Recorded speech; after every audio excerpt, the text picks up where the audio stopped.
உயிரை பறித்த மூடநம்பிக்கை. ஜார்க்கண்டில் சூனியம் வைத்து தனது மகனை கொன்றதாக சந்தேகித்து 70 வயதான தாயை அடித்து கொலை செய்த ரம்ஜான் ஹம்பீராம் 41 வயது என்ற நபர் கைது. தனது தாயவே அடிச்சு கொண்டிருக்காரு.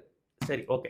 இந்த சூனியத்தை பத்தி இஸ்லாம் என்ன பேசுது அப்படின்றத இன்ஷா அல்லாஹ் டீடைலா பார்த்துக்கலாம். அஸ்ஸலாமு அலைக்கும் வரஹ்மத்துல்லாஹி வபரகாத்துஹு. பொதுவாவே நம்ம இஸ்லாம் மனித வாழ்க்கைக்கு என்னென்ன தேவைன்றத A to Z கத்து தரக்கூடியதா இருக்கு. அல்லாஹ் தன் திருமறையில எல்லா விஷயத்தையும் அம்பலப்படுத்திட்டான். அதே போன்று தான் இந்த சூனியம் அப்படின்னு சொல்லக்கூடிய இந்த விஷயத்தை பத்தி அல்லாஹ் தன் திருமறையில நிறைய விஷயங்களை சொல்லியிருக்கான். சோ நம்ம இதை ஃபர்ஸ்ட் எப்படி அண்டர்ஸ்டாண்ட் பண்ணிக்கிறது அப்படின்றத பார்ப்போம். நம்ம எல்லாருமே சொல்லுவோம் அல்லாஹ்வுக்கு ஒருபொழுதும் இணை கற்பிக்க கூடாது. அல்லாஹ்வுக்கு இணை கற்பிக்கிறது அப்படின்னு சொல்லி பார்த்தோம்னா அல்லாஹ்வுடைய தன்மை இவருக்கு இருக்கு அப்படின்னு நம்ம ஒருத்தருக்கு சொன்னோம்னா அல்லாஹ்வுக்கு இணை கற்பிச்சிட்டோம். ஏன்னா நம்ம பார்க்கலாம் இன்னைக்கு ஒரு மனிதனுக்கு ஒரு செயலை செய்யக்கூடிய தன்மை இருக்கு அப்படின்னு நம்ம நம்புறோம். அதாவது இந்த உலக வாழ்க்கையிலனா அது பிரச்சனை இல்லை. அது மனிதனுக்கு உட்பட்டது. அது அல்லாஹ் செய்யக்கூடிய அதாவது இறைவனால் செய்யக்கூடிய தன்மை மனிதனுக்கு இருக்கு அப்படின்னு நம்புறதோ இல்ல ஒரு சிலைக்கு இருக்கு அப்படின்னு நம்புறதோ இல்ல இறந்த ஒரு நபருக்கு புதைச்சு வச்ச அந்த கவருக்கு இருக்கு அப்படின்னு நம்புறது இணை கற்பிப்பதுன்னு அல்லாஹ் தன் திருமறையில சொல்லி காட்டுறான். சோ அதே போன்ற விஷயம் தான் அந்த சூனியம் என்று சொல்லக்கூடிய ஒரு விஷயத்தை நம்புறது. சோ சூனியம்னா என்ன அப்படின்னு சொல்லி சின்ன டீடைலா பார்த்தோம்னா அதாவது அல்லாஹ் ஒருத்தவனுக்கு நன்மையோ தீமையோ அவன் நாடி செய்யறான்னு சொல்லக்கூடிய இந்த இடத்துல அல்லாஹ்வுடைய தன்மை இந்த சூனியக்காரனுக்கு இருக்கு. இவன் நினைச்சானா ஒரு சில மந்திரம் மூலமாக அல்லாஹ்வுடைய தன்மையை செய்ய முடியும் அப்படின்னு சொல்றதுதான் சூனியத்தோட அடிப்படை.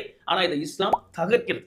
அல்லாஹ் தன் திருமறையில சொல்றான் அல்லாஹ் எந்த ஒரு பொருளை படைக்க நாடினால் அவன் என்ன தெரியுமா பண்ணுவான்? குன் அப்படின்னு சொல்லிட்டு ஒரே ஒரு கட்டளை இடுவான். அது உடனே ஆகிவிடும். அல்லாஹ் ஆகு என்று சொன்னா உடனே ஆகிவிடும் என்று அல்லாஹ் தன் திருமறையில சொல்றான். அந்த அளவுக்கு பவர்ஃபுல்லா இருக்கக்கூடிய அல்லாஹ் இவங்க இந்த சூனியக்காரருக்கு இந்த பவர் கொடுக்கிறது எப்படி? அல்லாஹ் சுப்ஹானஹு வ தஆலா மேலும் தன் திருமறையில 35வது அத்தியாயத்துல சொல்லி காட்டுறான். அவனே இரவை பகலுக்குள் நுழைக்கிறான், பகலை இரவிற்குள் நுழைக்கிறான். சூரியனும் சந்திரனும் அல்லாஹ் ஒருவனின் கட்டுப்பாட்டில் இருக்கிறது. அல்லாஹ் நிர்ணயித்த காலக்கெடுவில் ஓடிக்கொண்டிருக்கிறது அப்படின்னு சொல்லிட்டு அல்லாஹ் பேசுறான். பேசிட்டு அல்லாஹ் சொல்றான் அவனுக்கே அனைத்து அதிகாரமும் உள்ளது. நீங்கள் யாரை எல்லாம் அழைக்கிறீர்களோ அவர்கள் யாரும் அளவு கூட அதிகாரத்தை பெற்றவர்களாக இல்லை. அல்லாஹ்வின் வாக்குறுதி. அல்லாஹ் இப்படி பேசலாம். நம்ம சூனியம் இருக்குன்னு சொல்லிட்டு ஒருத்தவனை நம்பிட்டு இருக்கோம். ஆனா சூனியம் இல்லை அப்படின்னு சொல்லிட்டு அல்லாஹ் அடுக்கடுக்காக பேசக்கூடிய வசனங்களை தன் திருமறையில பார்க்க முடியுது. அல்லாஹ் மேலும் தன் திருமறையில சொல்லி காட்டுற அந்த சூனியக்காரங்கன்னு சொன்னா நம்ம உடனே மூசா நபி ஞாபகம் வருமா இல்லையா? மூசா நபி சமுதாயத்தில் இருக்கக்கூடிய விஷயங்கள் அல்லாஹ் தன் திருமறையில பேசுகிறான். சூனியக்காரர்கள் ஒரு பொழுதும் வெற்றி பெற மாட்டார்கள்.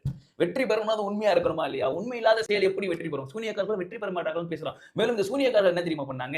அல்லாஹ்வுடைய அற்புதங்களை பார்த்த உடனே அல்லாஹ் ஒருவன் செய்வது மட்டும் தான் உண்மை, நம்ம செய்யறதெல்லாம் ஃபேக்னு சொல்ற மாதிரி சூனியக்காரர்கள் உடனே சஜிதாவில் விழுந்தார்கள் என்று அல்லாஹ் தன் திருமறையில பேசுறான். சரி, இப்ப எல்லாருக்கும் ஒரு டவுட் வரும். அல்லாஹ் ஏன் சூனியக்காரர்களை பத்தி தன் திருமறையில பேசணும் அப்படின்னு சொல்லிட்டு. ஏன்னா சூனியக்காரர்கள்னு ஒருத்தவங்க இருந்தாங்க. சூனியம் செய்யறேன் அப்படின்னு சொல்லிக்கிட்டு இருந்தாங்க. ஆனா சூனியம் ஒன்று செய்ய முடியாது. இதுதான் திருமறை சொல்லுது. முஹம்மது நபி ஸல்லல்லாஹு அலைஹி வஸல்லம் தன் திருமறையில சொல்லி காட்டுறான். வஹிய அல்லாஹ் வந்து கொஞ்சம் கொஞ்சமா முஹம்மது நபிக்கு இறக்குறான். அப்படி இல்லாம ஒரு புத்தக வடிவில அல்லாஹ் முஹம்மது நபிக்கு தந்திருந்தாலும் அந்த மக்கள் அதை தடவி பார்த்து விட்டு என்ன தெரியுமா சொல்லியிருப்பாங்களா? இது தெளிவான சூனியம்னு சொல்லியிருப்பாங்க.